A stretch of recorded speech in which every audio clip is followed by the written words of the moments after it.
So you want to win more 1v3s? You came to the right place. Yo! Hold up! Time out! Time out! A lot of the people who watch me aren't subscribed. You probably are, but if you could scroll down and check that you still are, that would be helpful, because YouTube unsubscribes you. It only takes 5 seconds to check. Okay, I'm guessing you've done it now, so that's enough talking. Let's get into today's video.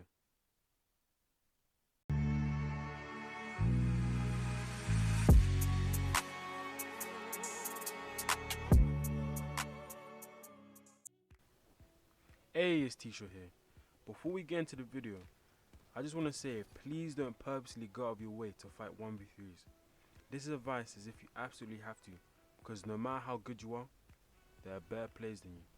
And I don't want you to comment under my video saying, I tried to 1v3 TSM and it didn't work.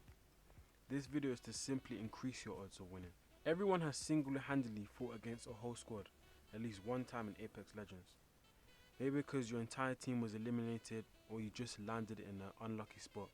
Either way, you would know it's tough, and unless you're a very good player, these sorts of situations almost end with the same result. Usually the side with the more numbers end up on top. So what can we do to increase our chances, you wonder? The first thing you can do is use high ground to your advantage. People tend to not look up, and you can use this to your advantage, and it can give you the element of surprise. And this could be the difference between a 1v3 and a 1v2. Getting it down to a 1v2 increases your odds massively of winning, because when it's a 1v2 you're taking less damage. But not only that, it's easier to manage because you know you only have to look for 2 people. Another thing is, you control the fight. When you have the high ground, you control the fight because you can see their full body while they can only see your head. And if you get low on the high ground, you can easily back up and heal up. Whereas if they get low on the high ground, their only option is to get behind cover. But if there's no cover around, then it's highly likely that at least one of them will die. And if you're already in a 1v2 situation, then it's technically a 1v1. When you have the high ground, it also forces them to push you instead of you having to push them, because they can't kill you from being below you, or at least they can't finish you from being below. Sometimes that could happen, and if that does happen, it's most likely because you're a trash player. Because if you see your health getting low, why don't you should back up. That should be your natural instinct, just to back up if you're taking a lot of damage. So if you don't back up after taking a lot of damage, that's on you really. It's easier to escape and take less damage when on the high ground, because you can easily just back up, whereas they can't. They're forced to push you. To win a 1v3 is very important that you split up the enemies. Splitting the enemies is important because it makes sure that you're not taking 2 to 3 lots of damage. And splitting the enemies leads on to my next point, is always thirst the first enemy. But now, listen carefully. Finishing the first enemy is not always possible, because the enemy might be there to stop you from doing that. So don't try and finish the enemy at the expense of your life. So just be careful and be aware. Try and finish the enemy, but if you can't, then back up. Usually when you're down one person, they always tend to try and revive the guy, which gives you a chance to fight a 1v1, like a straight 1v1. There's one person resing the other person, which takes them both out the fight, which will usually lead to a 1v1.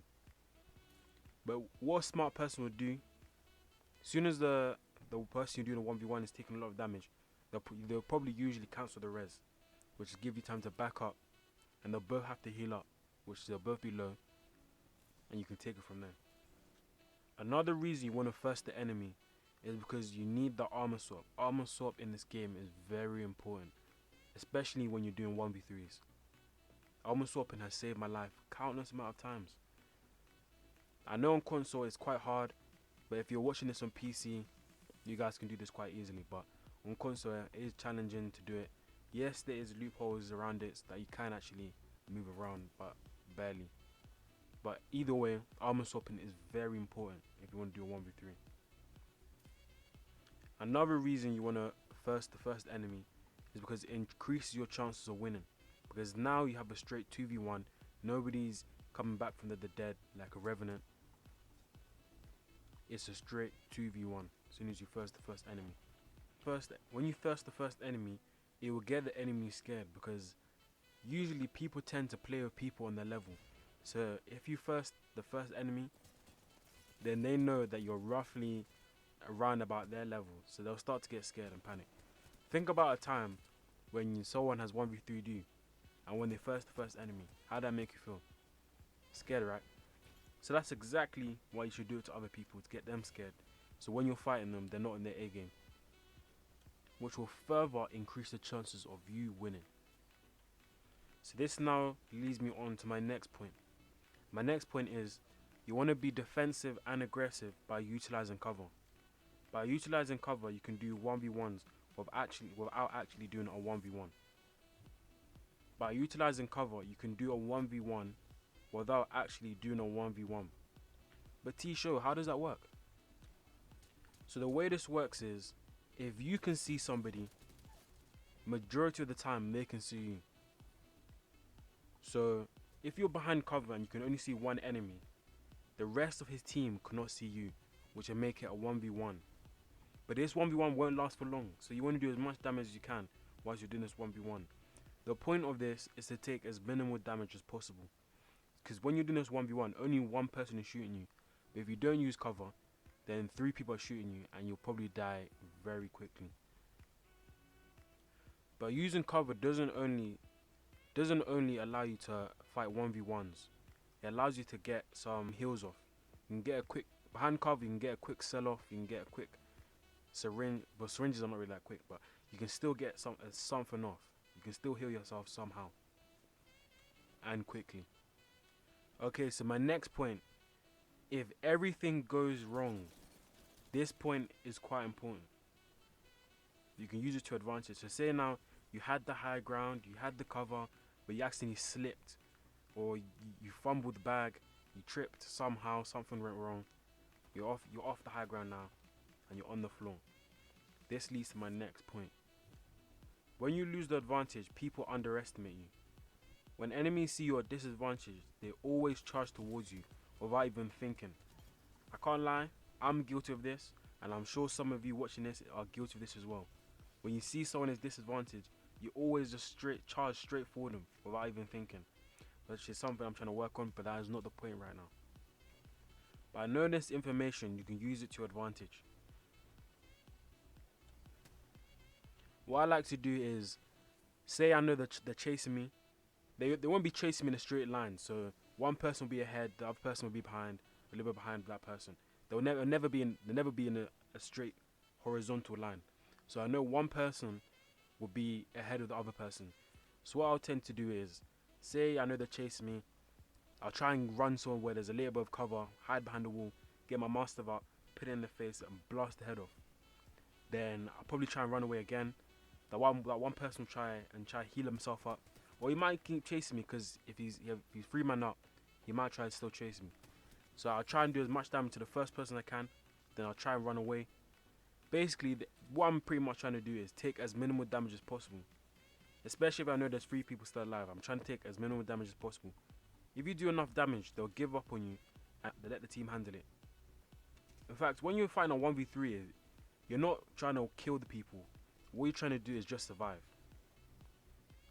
That's what a battle royale, Apex Legends is a battle royale game. The aim of the game is just to survive. If you're in a 1v3 situation, it's not to go world star on these kids. That's not what you're supposed to do. That's not what you need to do. What you need to do is just survive. So if that means you get away from them or you kill them, it literally, what's the best option is what you need to think in this situation. Can I kill these guys? If I can't, then I just need to survive. That's what I tend to do. If I run into a really good team and there's 3 of them, I'm not trying to kill these guys. What I'm trying to do is just survive. I'm trying to get away. I'm trying to push them back. If I know they're good. If they're trash, yeah, I'm not even thinking about it. I'll just easily kill them.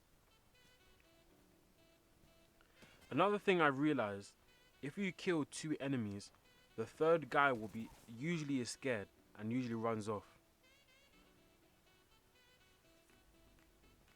I've always realized that. When it's a 1v3 and you kill 2 of them, the 3rd guy always disappears. But what you need to do is stay there, because I guarantee you, what he's probably doing a couple of laps around the area. He'll be back. I guarantee it, to try and get the banner. So what you need to do is stay right there. Just wait for a bit. Just wait a couple. Don't camp the banners now. I'm saying just wait in the area a bit. I guarantee you'll see his face in a couple minutes. And as soon as you see his face, kill him, because you'll most likely be super scared. You'll be super scared trying to think, well, where did the guy go? But yeah, make sure you stay near the banners. And he's also scared because deep down he knows the odds of beating you is very slim. If you can kill 2 of his teammates, the odds of him winning the fight is very low. But personally, I would still try and fight the one. Still try and fight. Personally, I'll still try and fight, even if I know the odds are low. That's just the person I am. I like challenges, so I'll still try and take that fight, even if the odds are low. A majority of the time, I win. And this leads me to my next point. A tip to always remember is pushing a position is the most dangerous thing you can do. Especially in Apex Legends. In other games, this rule doesn't really apply. But in Apex Legends, pushing someone is the most dangerous thing you can do. For a push to be successful, it has to be quick, giving the enemy minimal time to react, forcing them to make the worst decision. Most of the time. If you're playing against a pro, they probably won't make the worst decision. Or their worst decision will probably still be a good enough decision to kill you. So let me give an example of this. So think of a time when you pushed the team slowly. What was the outcome? Or majority of the time, what was the outcome of you pushing the team slowly? They saw you in their good position and they probably killed you. Or if they didn't kill you, they at least had enough time to heal up. Which is why you want to push them quickly. So if you took nothing away from this video, this is a bonus tip. People take the longest route when they're running away and the shortest route when chasing. You're probably thinking, how does that make sense? It's because the shortcut is usually the most dangerous route and the long route is usually the safest route. Now I'm talking about the majority of the time, because I know someone's going to be in the comments saying, no, the shortcut, how can the shortcut be the most dangerous route because it's short? No. The shortcut is most dangerous because it's most likely going to be in the open. Think about it, the most times when you take a shortcut, are you more safe or you're more danger? You are more danger, exactly. So that's what I'm talking about. I'm talking about the majority of the time. Because I know there's going to be some guy in the comment saying, oh no, how can the shortcut? Hey man, I'm talking about the majority of the time. But anyways, so thank you for watching. If you watched to the end, I want you to comment down below saying the end.